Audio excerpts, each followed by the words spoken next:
It's taking a minute.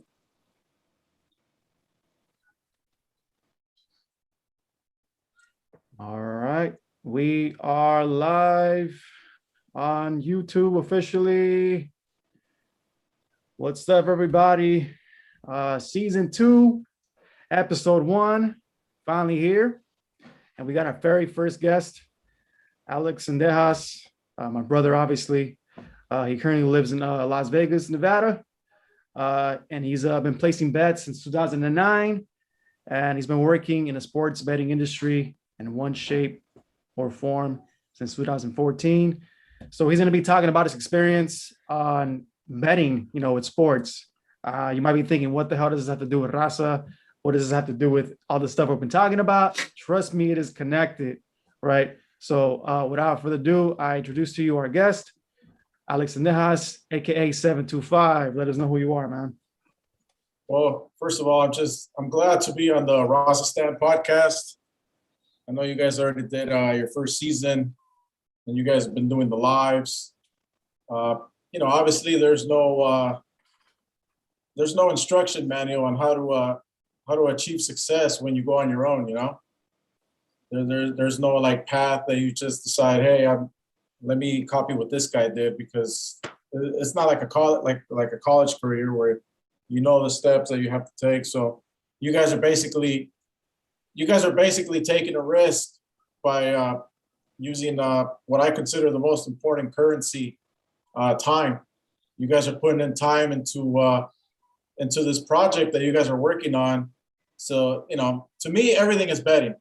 Everything is betting, and the most important currency we have is time, because you can only use it once. You don't recover it. You can't recover time. So you guys are putting in the time now, hoping that there's going to be fruition, down the road. And like I said, there's no instruction manual into how to get to the level of success that you want to achieve, because obviously you're not doing this for fun.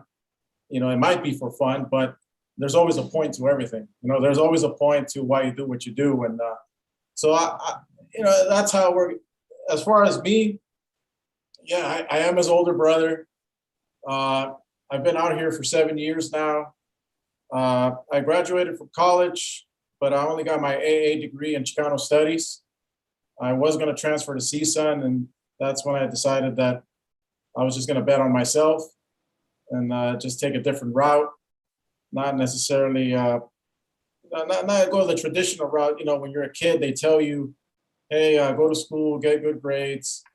And then eventually, you're going to get a high school diploma, and then you're going to go to college, and you're going to get a bachelor's, and then you're going to get a good job, and then you're going to support a family and hopefully own a home, and then you're going to retire, and that's that. But I don't know, like, to me, it seemed too boring. It never felt like, it felt like it was like systematic, kind of like, why do we have to go that route? And I feel like anybody that's ever achieved anything, any type of success, they've had to take a risk, whether it was the Pilgrims leaving England, whether it was even Cortez leaving Spain, whether it was the guys that were here and moved out west, and they found the gold in California.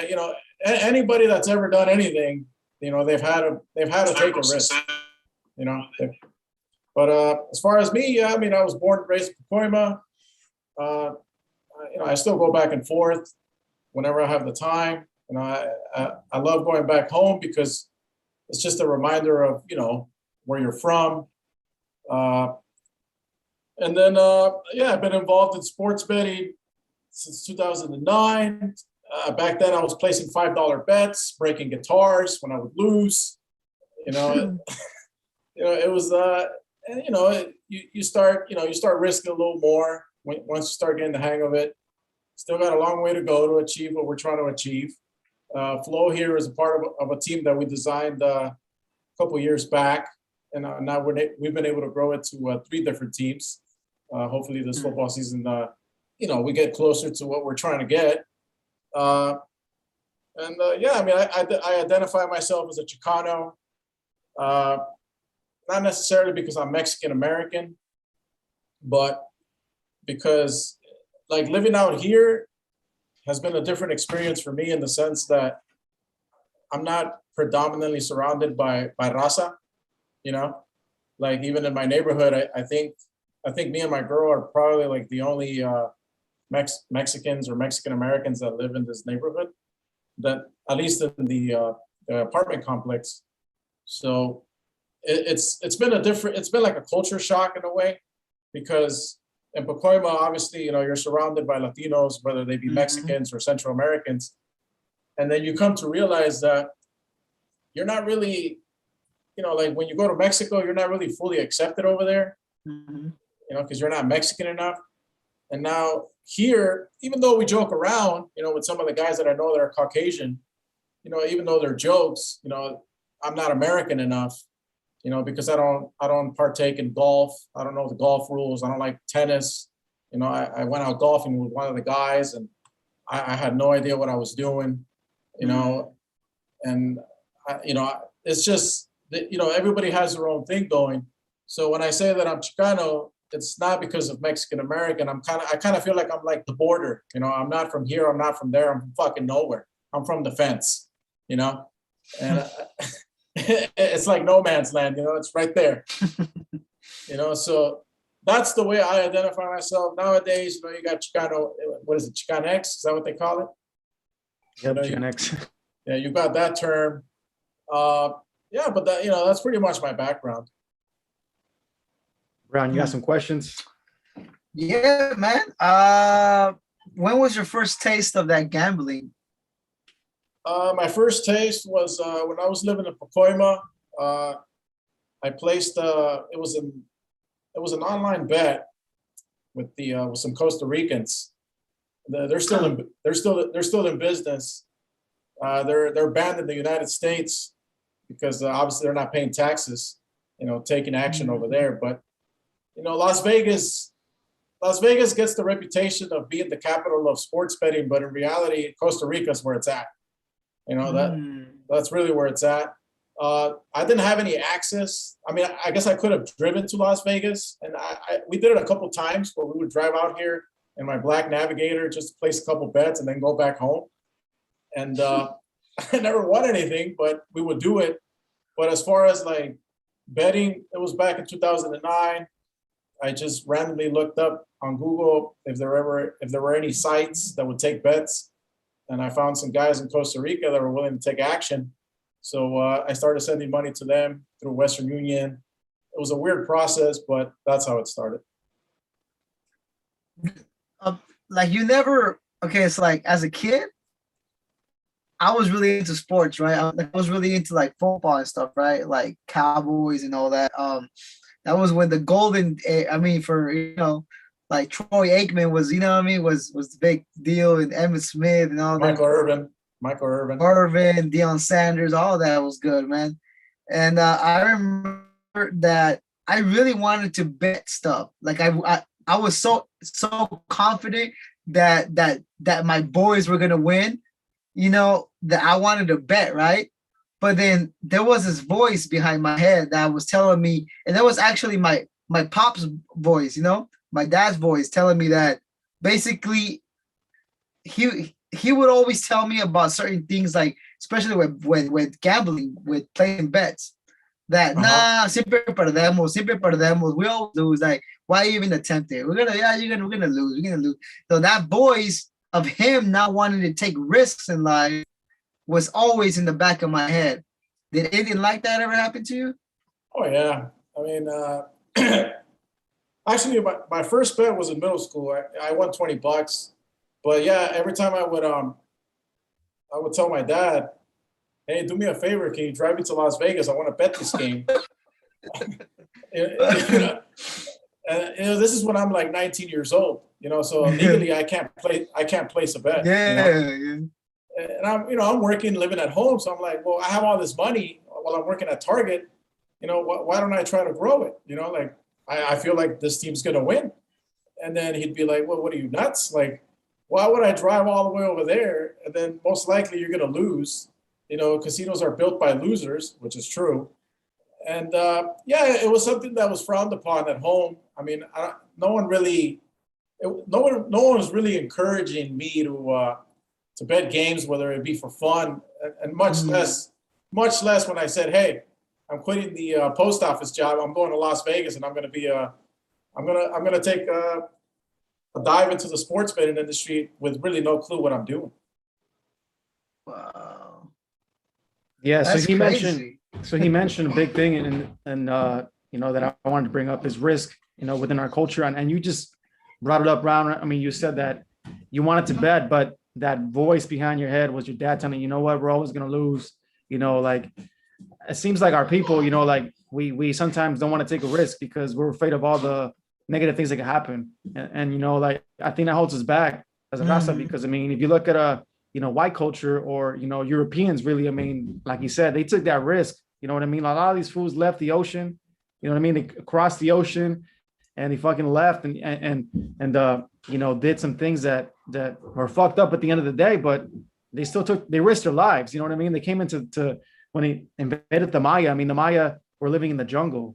I mean, you could have been fucking I killed mean, by snakes. Yeah. lucky for them, the Mayas weren't an aggressive people to just kill No, off. You know what I mean? no, They were Gentiles. They call them Gentiles. You know, like they were no. basically like, not They're peaceful. people like that. So I mean, they took a risk because Yep. they could have gotten wiped out just in the entrance of the fucking you know.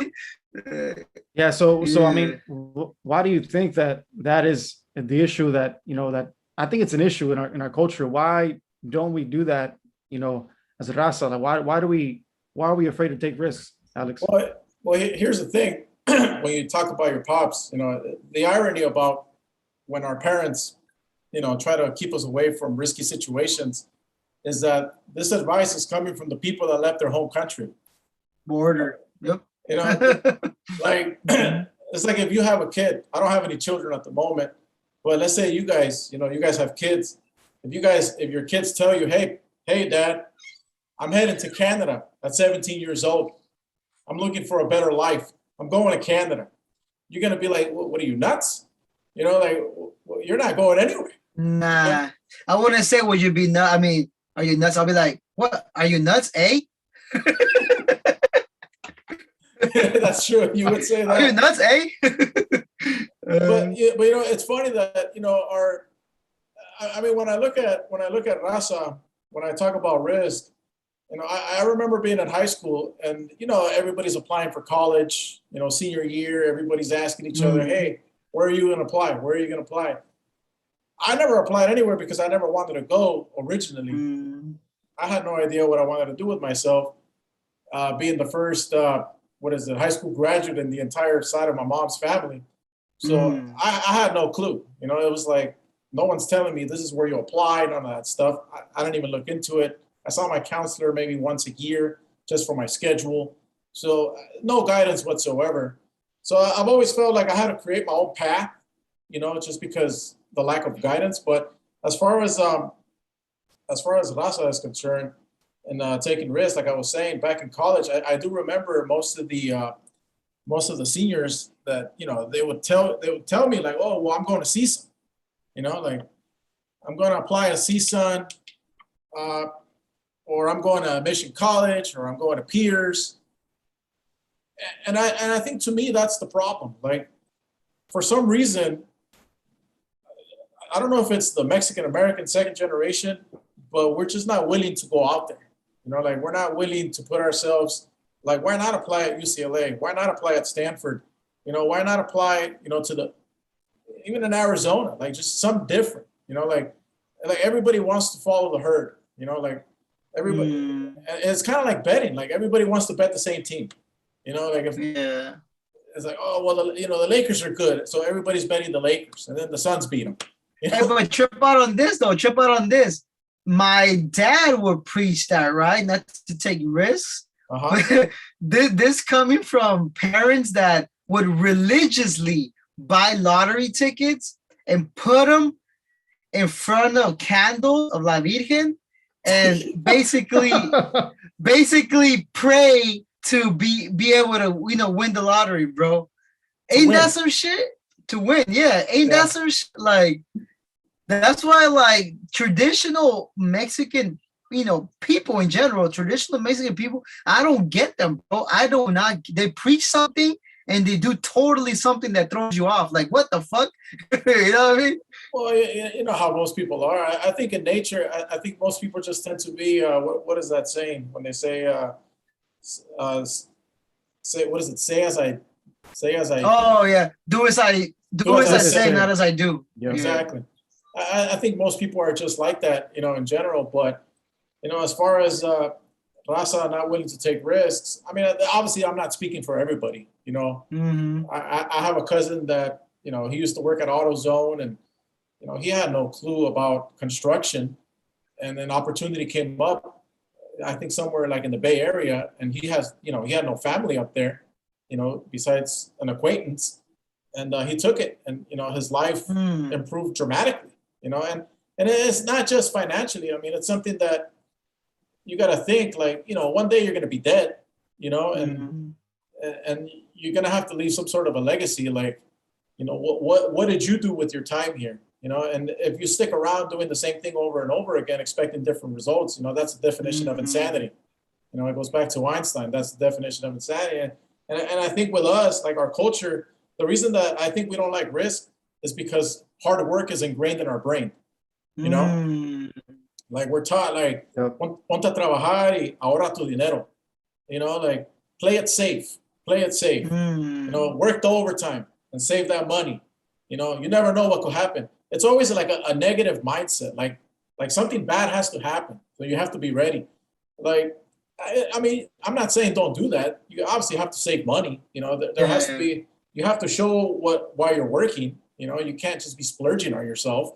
Yeah. But I think that's where it comes from. I think it comes from the fact that, you know, we preach hard work and we preach save your money, that we're not willing to, you know, take a little bit out and be like, let's see what I can do with this, you know. But at the end of the day, are we just going to work for money? Why can't money work for you? You know, Mm.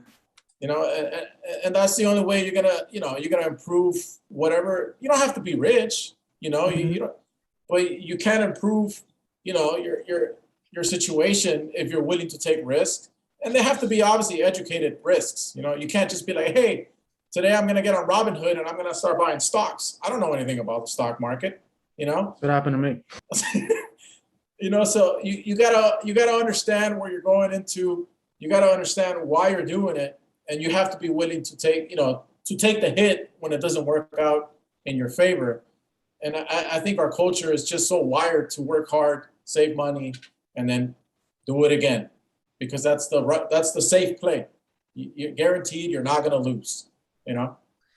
I mean, a lot of the millionaires that we hear about, you know, and especially there's a guy, I don't know if you remember the brand Fubu. Fubu, like Fubu Yeah, wear. I remember the brand. The dude Damon John, he's a creator of Fubo, and I read his book, his bio. He said that in the beginning he lost like almost like 100 Dell, almost 200 Dell in the beginning.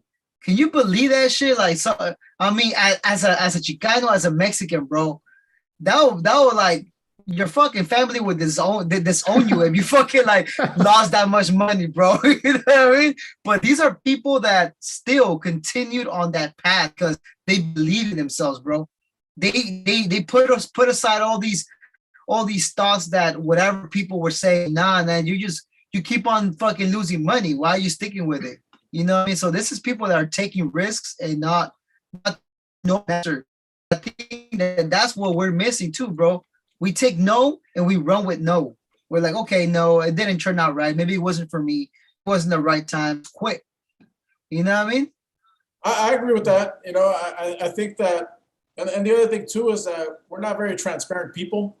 You know, like, Mm, and I think that goes for anybody. You know, like I think most people, you know, they like to talk about their successes, but they don't like to talk about their failures because it brings shame to them. You know, like mm, if I get smoked, I get smoked. You know, like I got smoked 2 weeks ago. You know, I lost like $2,000 on the fucking Jazz against the Clippers. You know, so mm, you know it happens. You know, you get when you take chances, you're gonna get smoked, and then there's gonna be times where you're gonna get rewarded.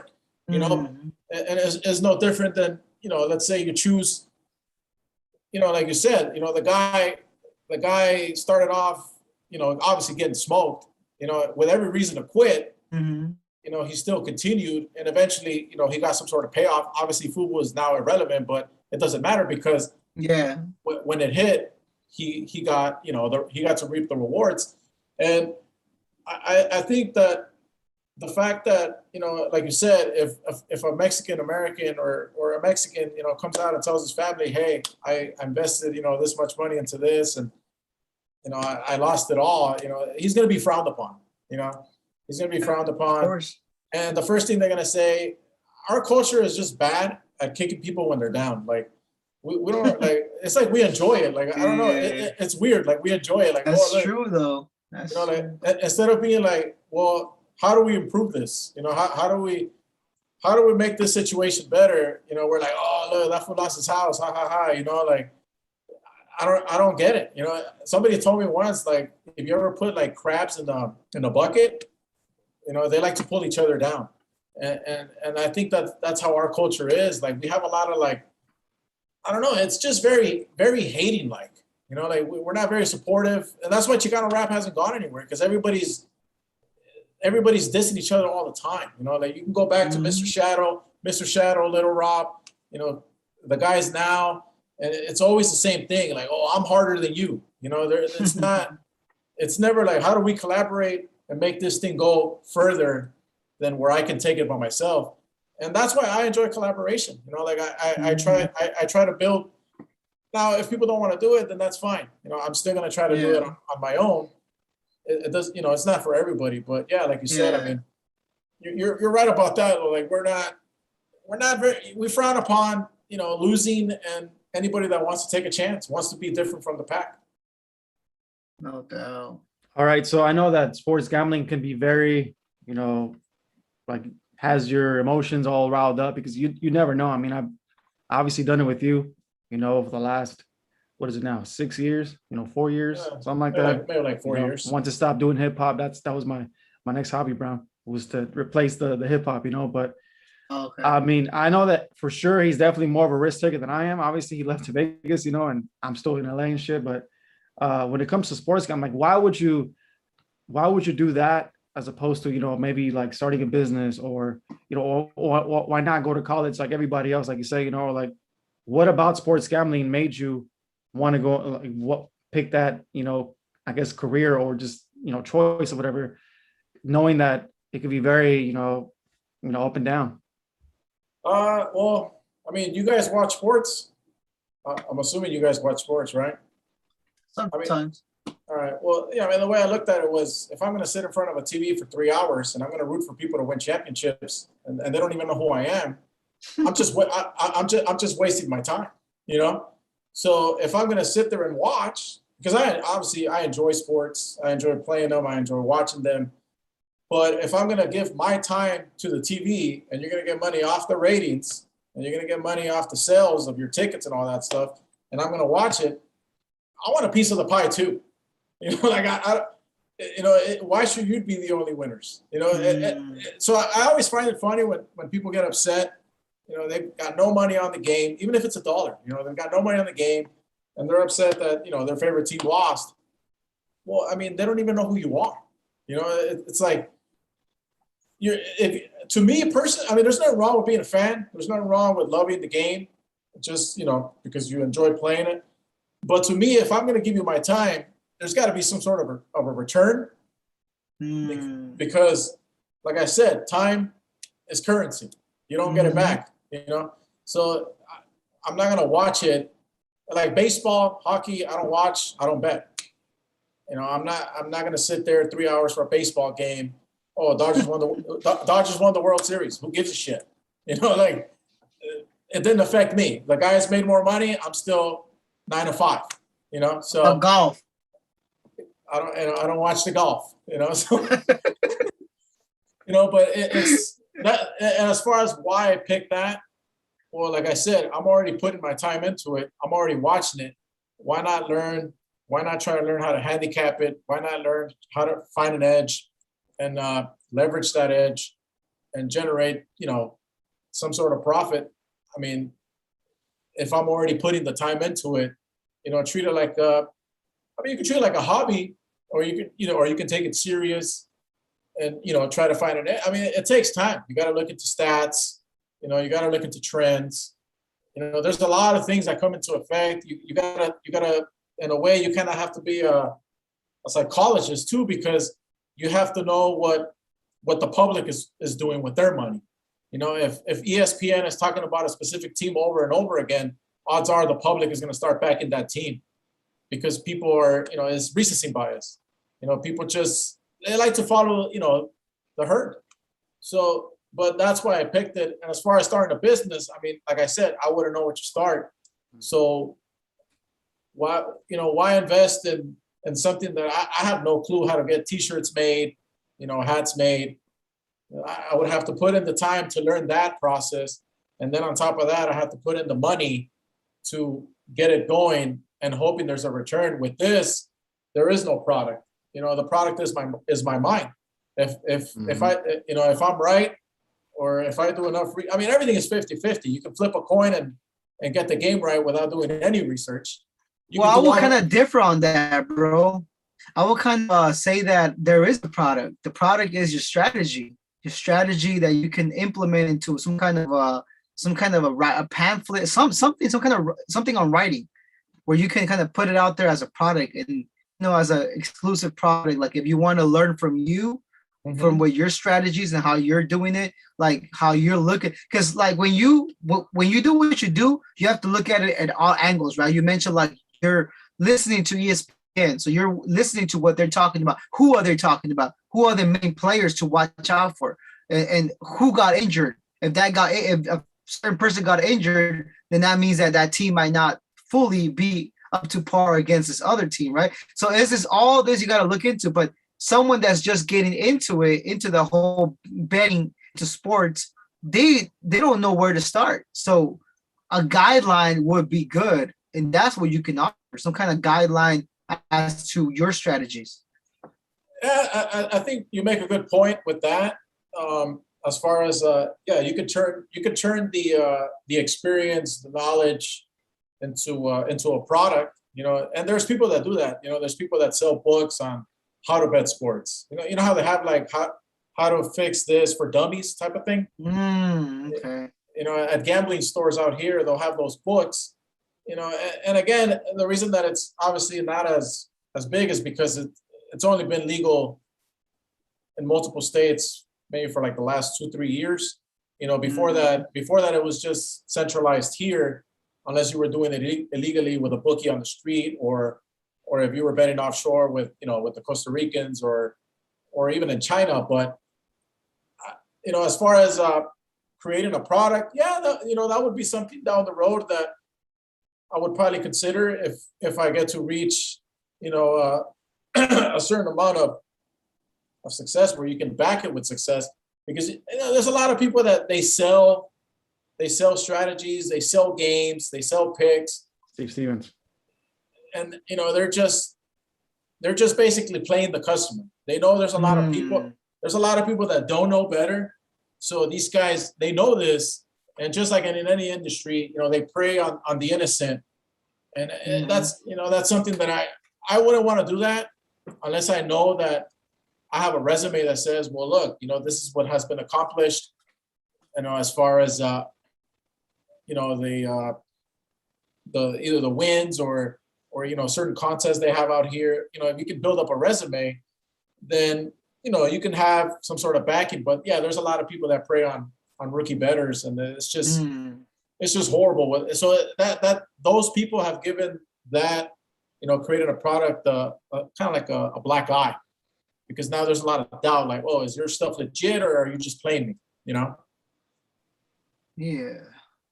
Now, I have another question, bro. How sometimes, I mean, everything pretty much is controlled to a certain extent. How much of this I wouldn't say hobby, but how much of this profession, because you're making money off of it, how much of this profession do you think is actually rigged?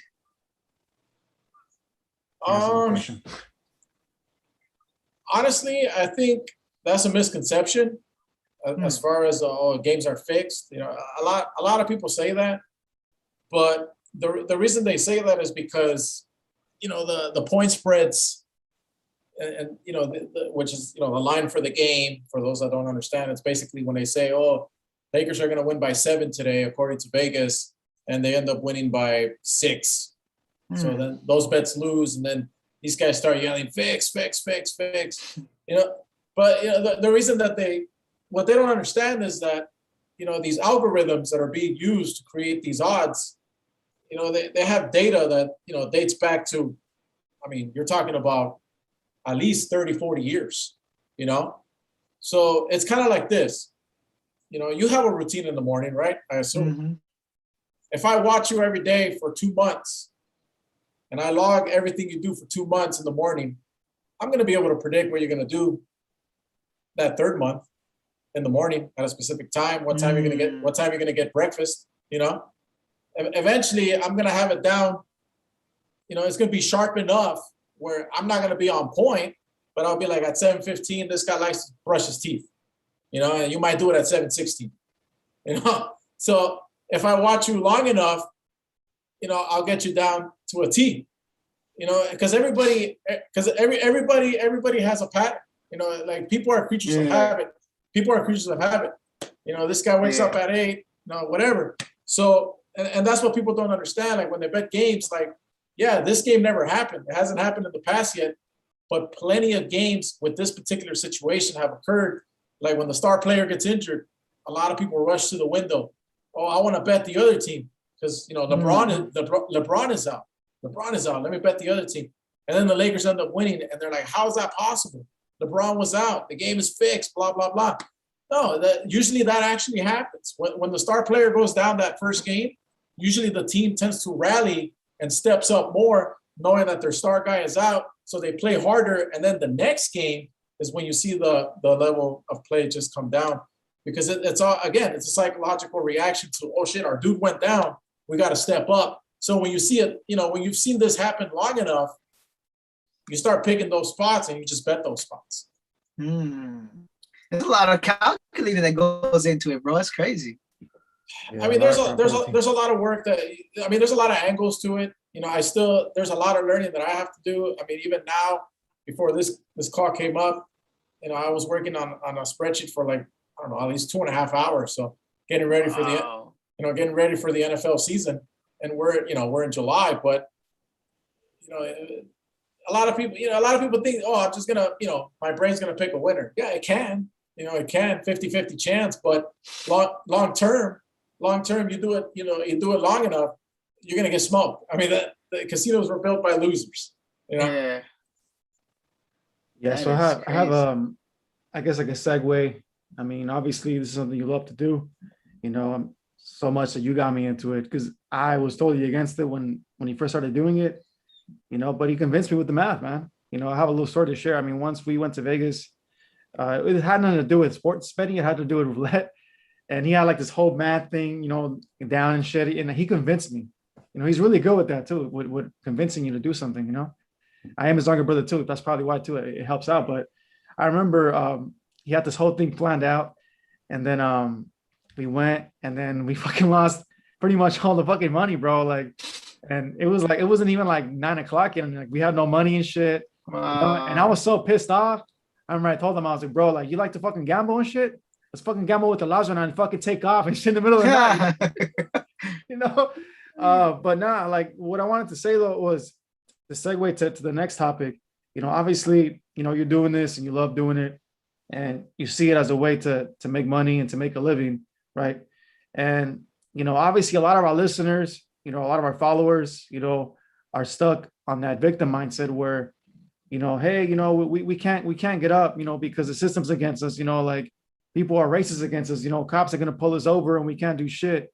So what are your thoughts on that? Is it more like classism, or is it more racism that we face, when it comes to issues like this? Well, as far as making a living off sports betting, I mean, I will say I'm making a living off the sports betting industry, but not off of betting sports yet. But I do want to get there eventually.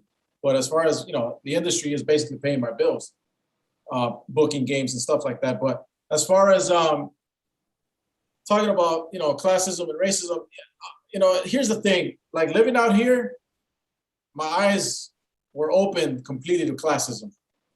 Because, I mean, let me see if I can pull one up. Oh, here, I got one right here. So this right here, you know, this is a player's card, you know? There's different tiers. The more money you spend, the different color this changes, you know?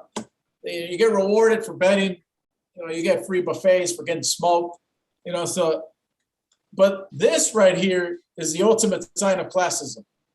Because when you first start betting, they'll give you the lowest tier, which means you get no shit. You basically get no benefits. Like you'll get a fucking $5 Starbucks coffee, you bet $100 maybe, if you're, you know, if you're lucky enough, you know. But you know, the more money you bet, you know, the higher you go up in class when it comes to these little cards, the more rewards the casino is willing to give you. You know, they'll give you a suite.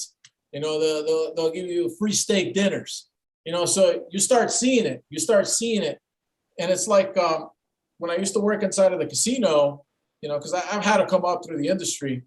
When I started at the very bottom, you know, at the minimum wage level, I used to pack $300,000 a night. You know, and I would see it. You know, I've never seen $300,000 in cash prior to this.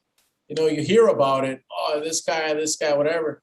But, you know, I would actually see it every night, you know, hundreds everywhere, 20s, you pack them in bags, take them to the cage, blah, blah, blah. And so you kind of start looking at money literally as paper because it's every day. You know, it's just a piece of paper, you know, there's no real value to it besides what it can get you as a tool. So as far as classism goes, I think the problem with Raza is that, like I said, when I was in Pacoima, I mean, that's all I knew. You know, it was the 818. You know, occasionally I'll drive down to San Diego or Los Angeles, but it's pretty much the same, you know? Landing over here, you know, you start seeing, whoa, shit, like there is rich people, you know, like, and they're in your face. You know, you have to cater to them. You know, you have to cater to them because the manager will tell you, this guy's a whale. This guy spends $100,000 a night. We need to take care of him, treat him with respect, you know? And then you start seeing, well, this guy, he's black. And they're respecting the shit out of him. Well, they're not respecting him. They're respecting his pockets. You know, so at the end of the day, it's you start looking at it like through a different glass here, where it's like, you know, I'm thinking this is racism. No, it's not racism. You know, it's the only color that matters to society is green. You know, if you can walk around with green skin, you know, because you have money, all of a sudden, you know, that's what it does to you. All of a sudden, here, have a seat. You know, let me escort you out to your car because we just paid you $200,000 and we don't want you to get robbed. And then that same casino will pay a guy $200. They're not escorting him. You know, they don't care about him. It doesn't matter. So I think that, and the reason that Raza claims, you know, I'm sure racism exists, but I think the reason Raza claims racism is because when you live in a low tier, poverty area, then everybody is on the same boat. Everybody's poor, you know? So you don't get to see the brown rich guy getting treated better than the brown poor guy. But because everybody's together, everybody gets treated like shit because everybody's poor, you know? So, yeah. So that's why I think it's more classism than it is racism, and I think that racism for the powers that be is basically the psychological trick to keep us looking at that scope instead of like looking at, you know, the poor Caucasian guy, the poor Asian guy, and be like, hey, we got more in common than they say we do. You know, we're struggling to pay our bills, and because we don't look at that, we're looking at, oh no, you guys are border hoppers or this and that. That hatred keeps going. And we're not able to unite as a lower class. And I think that's more important than, you know, you know, where a lot of people claim brown pride, you know, Black Panthers and stuff like that. Yeah. And it's like, that's what creates the division because we're looking at the scope of race as opposed to, hey, are you having a hard time paying your bills? Are you having a hard time? Because at the end of the day, everybody's getting fucked, you know? Yeah. That's crazy. That's a crazy way to look at it, man. See, that opens people's minds, bro, into seeing it in the way that, like, okay, so when people don't see it, I mean, I'm pretty sure that and stuff like that, think about money. That's all they're, but I'm pretty sure they don't see the actual money on the daily. They have it in their banks and shit. It's all like numbers, you know what I mean? So it's to see money every day and to, get to the point that you're in, basically you just consider it as paper now, because you're so used to just seeing it all the time. And like you start thinking all these people that do like meaningless jobs here and there and shit just for a little bit of the cut. You know what I mean? It's fucked up, bro. It's really fucked up at the end of the day that some people can figure out, and I'm not saying it's a bad thing, it's a smart thing that some people can figure out a way around the system to get some money and not really kill themselves physically. When some people with that's all they know. That's all they know is to get up in the morning, early, go eat chingarle, you know what I mean? To fucking physically put that effort to make money. But that's the thing that people don't open their minds to realize these things. It's crazy. Well, I don't know if you've ever looked at this or thought about it, but speaking of classism again, like you said, paper money. If you look at a $100 bill, whether it be a new one or the old one, there's no pyramid on the back of it. You know what I mean? Mm. But when you look at the dollar bill, the pyramid's in the back. And to me, the way I look at it is like, well, they know who's getting the dollar bill. It's the lower tier guy. You know what I mean? They're the ones that are handling the dollar bill. So it's kind of like, here's a reminder, you're here to build the pyramid and I'm up here. You're just building it. So here's your little token of appreciation. And when I hear the term minimum wage, it's like, wait, Hey. when I hear the term minimum wage, it's kind of like, wait, minimum wage? That sounds like minimum is kind of like, well, this is what I have to give you. If I could get away with not giving you shit, I wouldn't. You know what I mean? So, oh shit! Wow, that's crazy. So I'm not going to compare it to obviously to slavery, but at the end of the day, minimum wage literally is only because I have to give you something. This is what I'm going to give you, and here's a dollar bill, and there's a pyramid in the back. Because remember, you're here to build this company, and I'm here to collect the profits off of this. And I think the reason that I appreciate the company that I'm with is because these guys, when they got me in there, even when I was at the bottom tier level, and like I said, there's no instruction manual on how to move up in this industry. It's just you just got to hustle your way up there, and things have to fall in line. God's grace, things have to fall in line. But the guy that used to be the owner, he's gone now. Every year after the Super Bowl, whenever, if we generated a certain amount of money for the company, he would reward everybody, across the board. Whether you were the guy that was, just printing out the odds every day, which is the lowest skilled job, or the guy that was selling the bets at the casino, and he would come over and shake your hand Super Bowl Sunday, and then come March, he would hand you a nice bonus check for helping him build his company. And it would keep you motivated as like, oh shit, my work actually matters. Even though I am here at the very bottom, and obviously, the higher you go in the scale, then he would treat you even better because you're playing a bigger role in the success of the company. And I think that's what's missing in American society now. That I don't know of enough companies that are willing to share their profits with the guys that are helping them build it.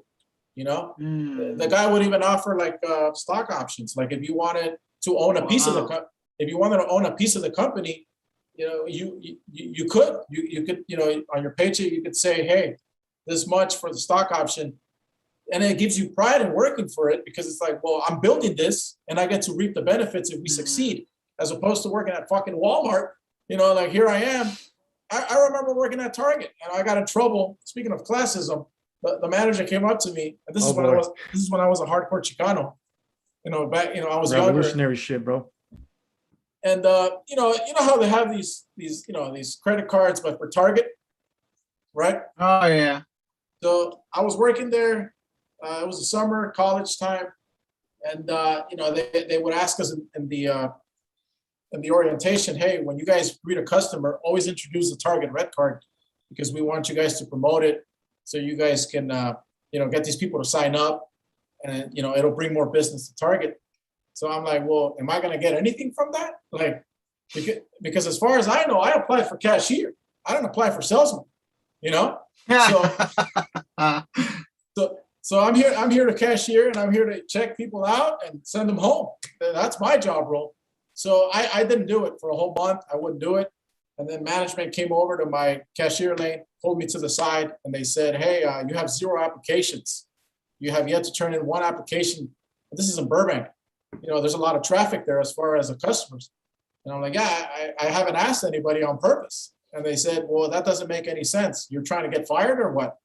And I said, no, I mean, you guys are going to collect a lot of interest rates on these things, and I'm not going to see any of them. So why would I be motivated to ask? Why would I want to make you, not even you, you're just a tool that's enforcing the rule. You're just a tool that's enforcing the rule so that the guy up there can get his bonus because of the interest rates they're going to collect on these purchases that these people obviously can't afford, or they wouldn't use the card. So now you're promoting horrible financial responsibility on people, and you're asking the guy at the bottom of the totem pole to help you generate more money, and he's not going to get a cut. So a couple of weeks later, I ended up losing my job. Dang. I mean, but that's classism at its finest, Yeah. So with that said, I mean, I know that obviously that's the bigger issue than racism. I mean, you said it doesn't mean racism doesn't exist, at an individual level, but I think that's why a lot of our Raza too is a socialist, right? Because they see the system, it's rigged, like it's made for people to be up here. But obviously, I know that back in the day, we used to identify with socialism, at least with Che and all that shit, when we were younger. And, because at least for me, it gave me like a sense of, okay, well, if this is the one, sorry, the fireworks in the back, there's always fireworks and shit. But at least it gave me like a sense of, okay, well, I can do something about it, right? If I can knock the fool on top down, then I can, gain something from it. But why do you think that you stepped away from that mindset too? Like what made you think, okay, well, this ain't for me, like it's never gonna work for me? Yeah, because I do it. Me and Flo were kind of like pushing. I think part of it was, I'm not gonna say it was ingrained in our brain, but it was definitely taught by professors at the colleges. They would talk about it. But as far as why I stepped away from it, I think the reason I stepped away from it was because I felt like it was too much thinking and not enough doing. Like we're just thinking about, this is unfair. This is not right. This sucks. Why don't I have this? That just sounds like a bunch of questions to me. It's just thoughts. Like, what are you going to do about it to improve on whatever you're missing? Because obviously everybody can improve. I mean, that's why even Jeff Bezos, I mean, the guy wants to go to space because he doesn't have enough, and that's all great. I mean, that's why he's there, because he still wants more. And I think for me, it was more like I started looking at the circle of the people that we're in agreement with as far as socialism is concerned, and it was just a bunch of whining and crying. It's why do they have this and we don't have that? Why don't we all have the same? It's easier to say, why don't we all have the same when they have it and you don't? But when you have it and they don't, when you have it and they don't, are you going to say, why don't we have the same? I don't think so. It's true. That's true. It's always easier when you look at it from this angle than it is from that angle. So, and I can tell, like, I'll tell you now, like, it's like if I look at it now, like, let's say, for example, like you guys, I mean, you guys are doing this, you guys, season 2, you guys are barely starting. And let's say one day you guys blow up, you guys start getting advertisements on YouTube and stuff like that. And then you have this, this punk kid that is mad that you guys are making so much money, but he's only looking at the fact that you guys are already making the money. He's not looking at the road. He's not looking at the journey, at the investment of the time. And I think that it's easy for us to say it's not fair. This guy shouldn't have that much. when we're just looking at the article that points out he has this much. You know, we're not living his steps as to how he got that much, you know, and that's why I turned away from it, because it just felt like it was more whining and complaining as opposed to actually being proactive and trying to fix something instead of just complaining about it. Hmm. Now, as for, I mean, this is an investment, you know, in your part, just as any other, you know, profession. You're investing time, you're investing effort, you're investing, you know, knowledge, and you know, all of that. Would you see yourself going into the like investing in stock market? Because it's just, I mean, to me, it seems like just as a gamble as you know, gambling in sports, right? During quarantine, I tried it with a little bit of money, you know, and honestly, I tried it because I missed the action. You know, there's always that little itch, you know, where as a gambler, every gambler has a little itch, you know, kind of like when your parents used to buy the lottery tickets. You know, you do it because you just, that feeling of maybe I'll win, you know. So that's the only reason I looked into it. And obviously because everything crashed, you know, all the stock prices crashed. So I looked at it from a sports betting angle, like, oh, there's value there, you know. But the only reason that I couldn't really fully, what do you call it, capitalize on the position was because I didn't know if I was going to lose my job. Oh, And then my girl had lost hers. So at this point, I'm like, I'm walking into the office and everybody's getting walked out. You know, everybody's getting walked out. No one's surviving. And I'm like, well, it's only a matter of time before I'm gone. So at that point, it's like, how much can you really gamble when you don't even know? You know, when this whole thing started, no one knew what their position was going to be. You know, people were just grabbing freaking water and toilet paper. You know, that was their concern, survival. So that's the only reason that I didn't get to really fully capitalize from the stock market. But as far as would I go into it now, honestly, I wouldn't do it. Me personally, I wouldn't do it. And I think there's more fixing in that than there is in sports. oh, you really? Wow. I Huh. really do. I mean, yeah, you can see it with the cryptocurrency. You can see it with Bitcoin.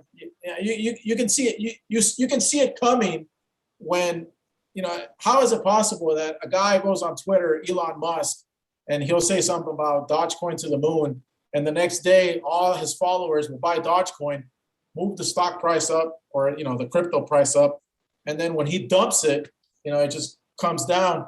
And you can see it in the sports cards market too. You know, people start hyping up this card, and they'll be like, "Oh, buy this guy." You know, and just for example, obviously this card is garbage, but you know, they'll be like, "Buy this guy." They'll be on YouTube. You know, a bunch of guys with a bunch of followers. It's all, you know, it's rigged. They'll be like, you know, it's like, for example, let's say you guys get, you know, 1 million followers one day, right? And you guys are heavily invested in producing these things, okay? And you guys start promoting it, knowing that you have that following, knowing you have that many people listening to you, and you have an influence over them.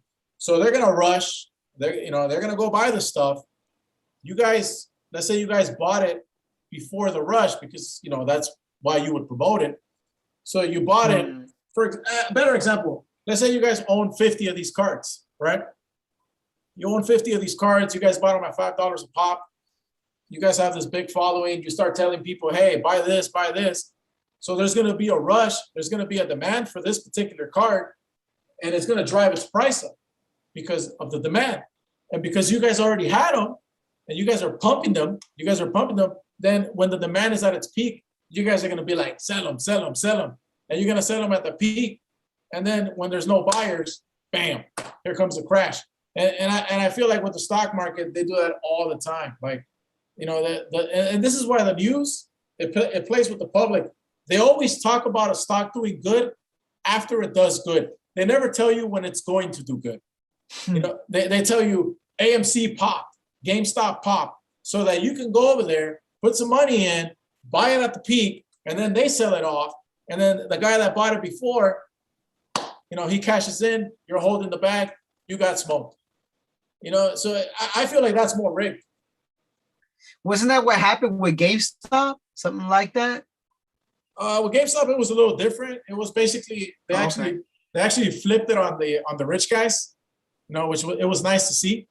Where basically these kids on, I think it was on Reddit, they found out that a hedge fund company was shorting GameStop.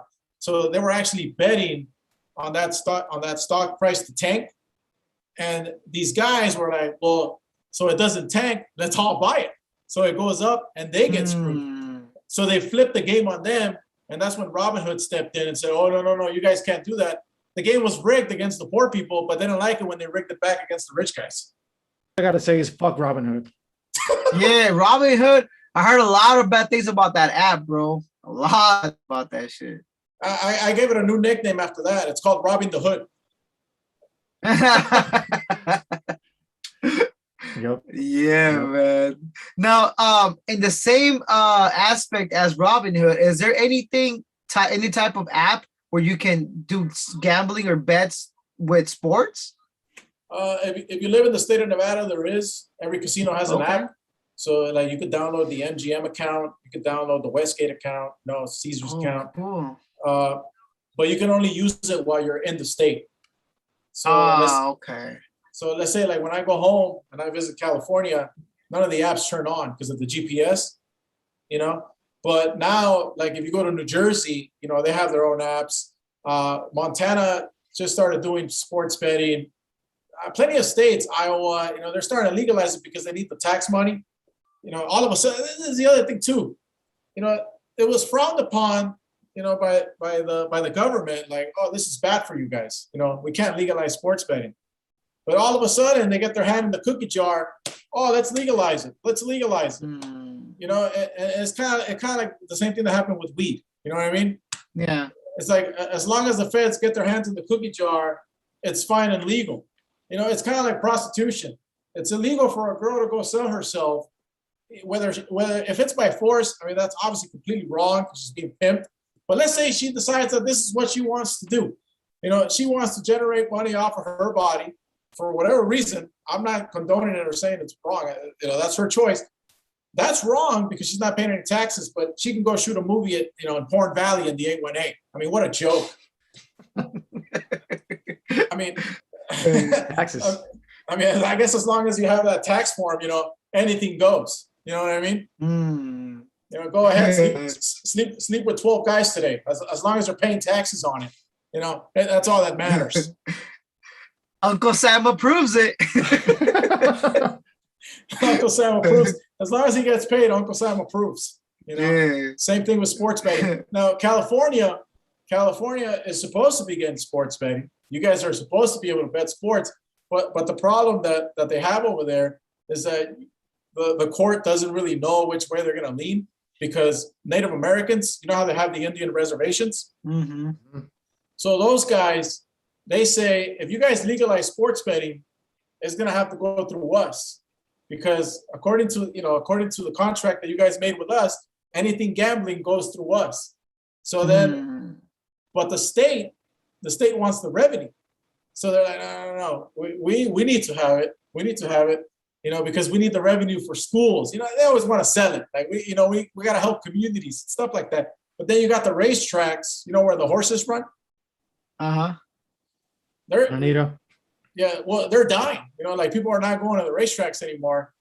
Besides the horses dying, the racetracks itself, like they're just not getting people to go attend.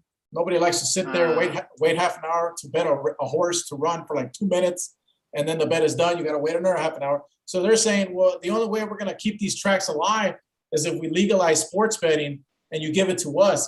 So the Native Americans in California are putting up a big fight. They're saying, no. If we're going to do this, it's going to go through us and we're keeping the money. So that's why there's been a lag in California. As far as Texas, I don't know what's taking so long, considering that, they're a Republican state. And most of the Republican states were the ones that were kind of like in the forefront as far as like pushing sports betting.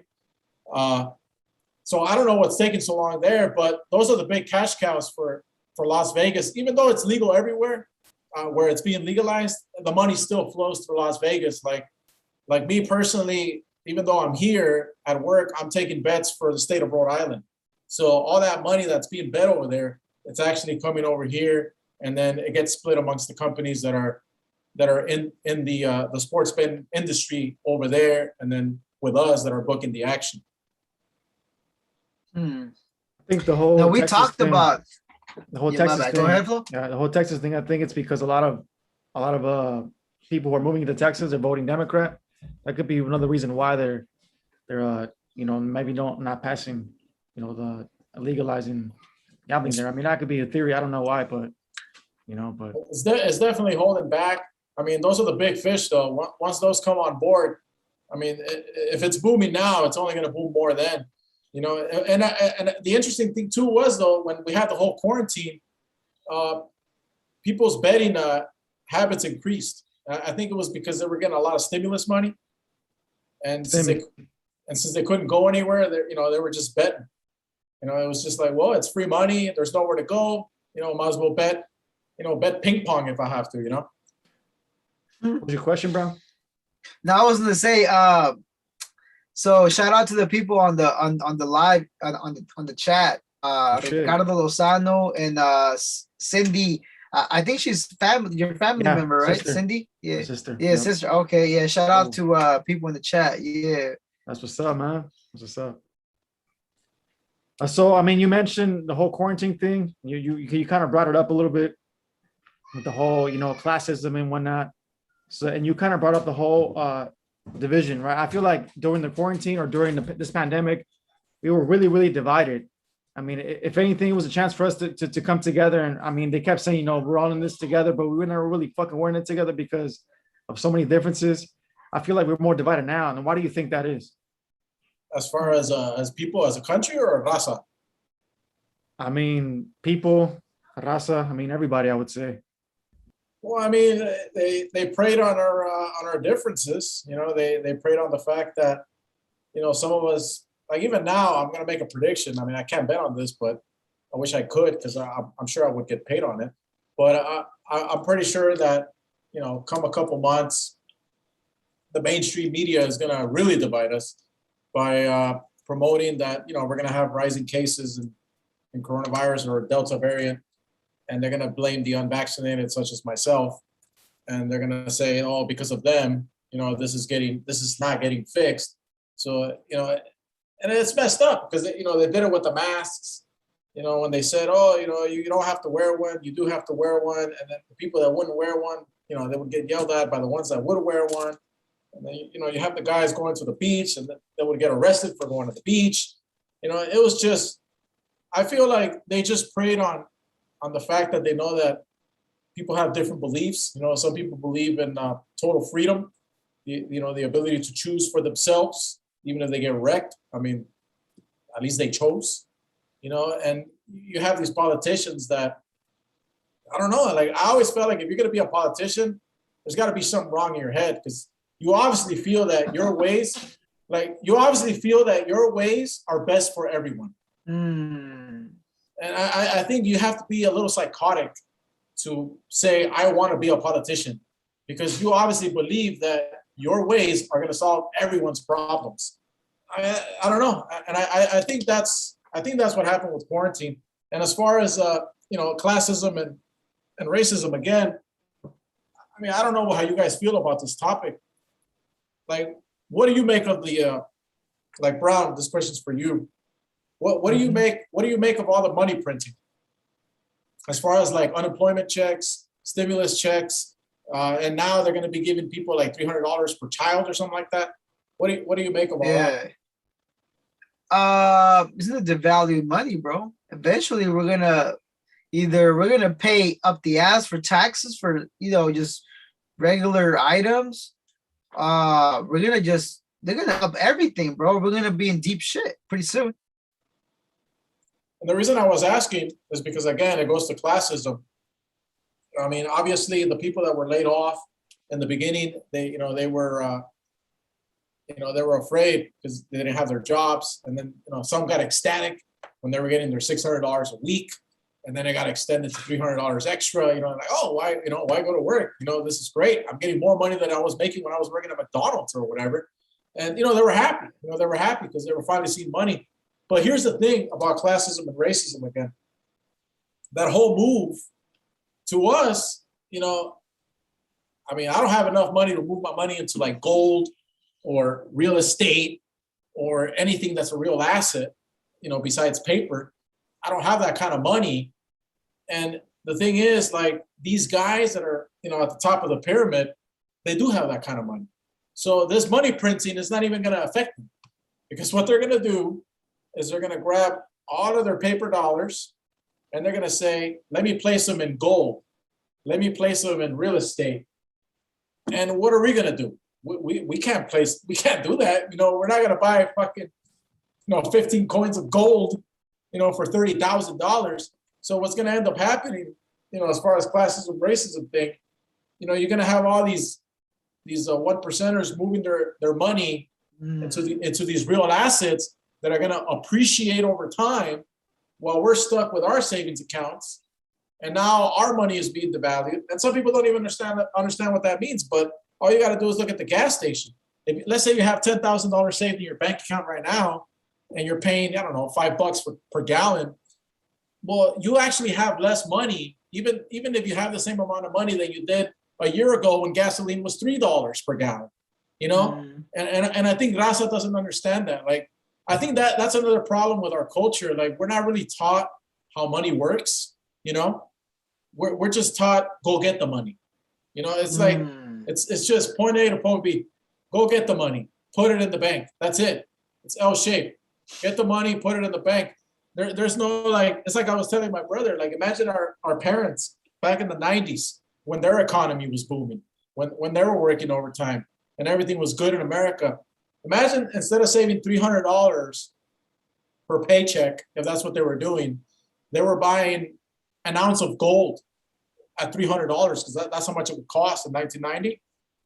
Those same $300 would be what, $1,700 today for each ounce, and the person that just put his $300 in the bank, the $300 stayed the same, but now he could buy less shit, when the guy that was putting $300 on an ounce of gold, he's got $1,700 now. And yeah, he's still dealing with the same prices that we're dealing with, but now he's got more purchasing power. He can buy more with the same amount. You took 300, you bought an ounce of gold. This guy put 300 in the bank. Inflation kicked in. Well, the gold rose, the 300 stayed the same. And I think that's another issue with Raza. Like, and it's not really an issue. It's more like a lack of knowledge, a lack of awareness, and also a lack of wanting to learn such things. Like, when we're in school, we tend to clown the smart kid. We make fun of the smart kid and we bully him. And the cool kid is the cholo. He's the one getting the girls, or the payaso. He's the one making the class laugh. He's the cool kid. He's the one that makes the yearbook most popular and stuff like that. And it's like, that's what we value. You go on YouTube and look at what Raza's doing. They go to these, I don't know, you ever heard of that event, Picolandia? Nah, what is that? It's in Pico Rivera. It's like, it's popping right now. It's like a big thing on TikTok, YouTube, where young Raza goes over there. It's in Pico Rivera. It's kind of like, where they do like jaripeos. They bring out the horses and stuff, and the bulls. So they go there and they just get shit faced, and they put it on YouTube. And literally there was a video of a chick where she looked like she was maybe like 21, 22. She's filming herself taking shots. And then she's like, I want to prove to you guys that I really got wasted. And she films her vomit, and, what the fuck? and it's got like, I don't know how many views, and I think that's the problem. Like, the problem with our culture, we got to look at ourselves. Like, we got to look at ourselves and be like, how's that quote go? There's a quote that says, it gets crowded when there's a party, but when it's time to get to work and learn, it gets lonely. Oh, shit. That's a good one. That's a good one. And that's really how it is. Like, we're all willing to get together at the Theos and get shit faced. We're all willing to do all that. But if somebody says, hey, you guys want to read this book? Nah, fuck you. It's just, I don't know. I don't know why we're like that as a culture. And I think that's, when I look at those videos, I'm like, this is why some people don't like us. Because look at what we put out. Like, you guys are trying to change that. You guys are putting out information. You guys are trying to, like, show, there's a different way. It's not what we've always known. Just because it's traditional doesn't make it right. And the same thing goes with baptisms and all that stuff. Like, these people, we get baptized, we throw a big fiesta, and then we don't go back to church. So it's like, I don't get the point. You know what I mean? Like, do we? or look at it this way, like when we do a baptism for a baby or whatever, a kid, most of the people, instead of focusing on the kid, they're fucking, drinking and doing all kinds of stupid shit. Shit face, bro. Fucking Aiden's out there, fucking getting lost and shit, fucking fighting with other kids, I'm not saying hand out Bibles at the party, but what I'm saying is, but what I'm saying is, let's be honest. Let's be honest with ourselves. Let's be honest with our people. When we say we're gonna have a bautizo, we start asking who's gonna bring the Coronas, who's gonna bring the Budweisers, who's gonna bring the carne asada. Like, okay, like we go to church for an hour, we listen to the Father, and then it's like, well, did we learn anything? Are we gonna learn anything else? Or no? What are we doing? And I think that's, and it's fine. and that's that's the problem with us. Like, we're not really, like, for some reason. And then when we do learn something, we don't want to share it. We want to keep it a secret. We want to keep it a secret. We're like, oh, I don't want him to steal it from me. I don't want him to steal this idea from me. Well, I mean, the only way you're going to be able to grow an idea is by sharing it. It's like right now I'm in collaboration with a guy from the UK. He works with me. He's actually a superior in the company to me, and he's willing to collaborate with me because he wants to learn from me, and I want to learn from him. And he's doing things that I never knew were possible on Excel. I'm over here thinking, oh, I'm pretty good at Excel. And Flo showed me a lot of things on Excel, and I'm thinking this is good, and this guy just makes me look like shit. But the only way I'm gonna get better is by learning. And that's the thing. Like, I don't know, man. Like, I feel like when it comes to money, we don't want to learn how it works. We don't even know what money is. We just look at it like, oh, look, I got $100. People tell you, oh, look, I got a raise. I make $15 an hour now. I make $15 an hour. Good job, mijo. Like, no, that's not a good job. It's not a good job to rely on a paycheck. It's a good. And here's the other thing too, as far as making financial decisions. Have you guys noticed that when we buy a brand new car, we're 21 years old, 22, 23, whatever, we buy a brand new car, we tell our homies, we tell our friends, I just bought this car. Everybody fucking applauds it, We applaud one of the worst fucking decisions we can make.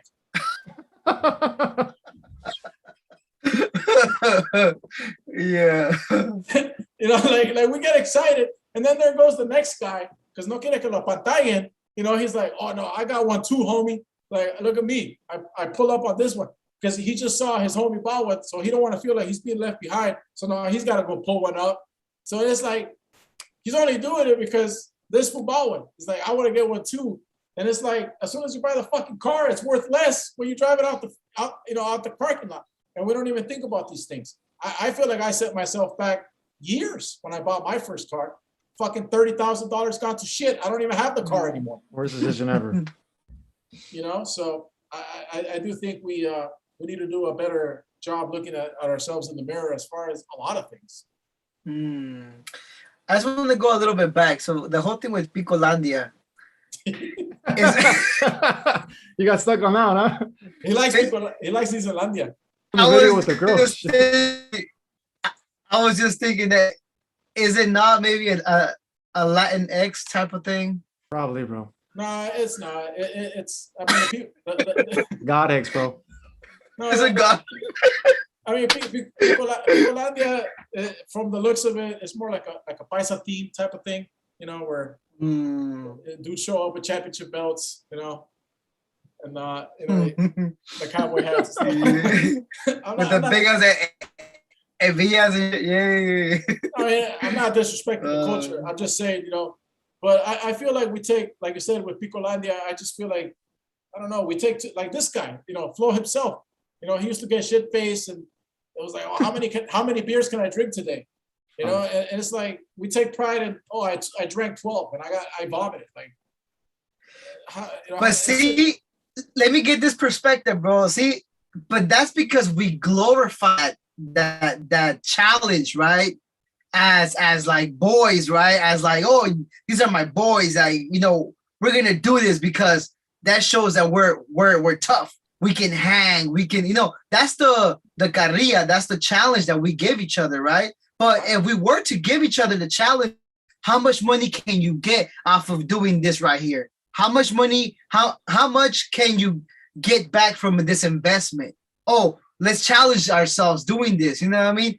If we were to have that mindset, bro, in the barrios, like, damn, that would be powerful. And that's what wealthy people, they give that ejemplo, that you know what I mean, those challenges to their children, and they want them to only hang out with like-minded people so that they can be, they can be powerful. Yeah, I mean, and like you said, we need to change what we glorify. We glorify a lot of stupid things. We glorify just how many girls did you sleep with? That's like a fucking we give a crown for a fool that bangs like a bunch of chicks and has a bunch of babies with a bunch of different women. Like that's not something to glorify. That's destroying the nuclear family. You know what I mean? Like, and it's like I can't speak on other cultures because I'm not in those cultures. I don't live in those cultures, so I'm not going to speak on them. But I can definitely speak on our culture, and our culture has a lot. Like you said, we got to be able to turn the corner, and we got to be able to focus on. And you don't even got to improve the barrio. Like when people say, "Oh, we need to improve the barrio," how about start improving yourself? Because if everybody improves themselves, the barrio will improve automatically. It's like a team. It's a football team. You're the offensive line. He's the quarterback. He's a receiver. A receiver ain't catching the ball if the quarterback is getting sacked, and if the quarterback doesn't have any time to throw, he can't scan the field. So it's like everybody has to do their part. Everybody has to do their part in their field. And you guys brought up I don't know if it was on a live or on season 1, but you guys brought up something about how Raza gets depicted in film. And there was something about we always get the role of the cholo. I think that was Brown. Yeah, I think he brought it up, or the maid and stuff like that. And it goes back to the same thing. Why are we not willing to take chances and start making our own movies? If we don't like the roles that we're being given, like you said, well, why are they taking the role? When are we going to start blaming the actor that accepts the money for the role? We can do that, but how about making our own films? Even if they look like shit, even if they look like shit, how about taking a chance, making your own film? If you don't like the way you're being depicted, then do something about it. And instead of just complaining, oh, well, they always give us the role of the maid or the cholo. Okay, well then create one. Go to USC. It's down the street. Film school. Yeah. Hollywood. The capital of entertainment. It's like, but we're not willing to venture in there. And the other thing too, I don't know about you guys, but I remember when I was a kid and we had the magnet program, I was actually selected to join it. And the reason I chose not to, stupid choice by me as a kid, was because I said, oh, that's for the Weddle kids. Yep. That's where they go. The Weddle kids go there. The Americanos, that's where they go. So we're ashamed to be smart. Because we know that if we go there, the homies are gonna be like, oh, that thinks he's the shit now. He's hanging out with those fools now. Like, he don't want to kick it with us no more.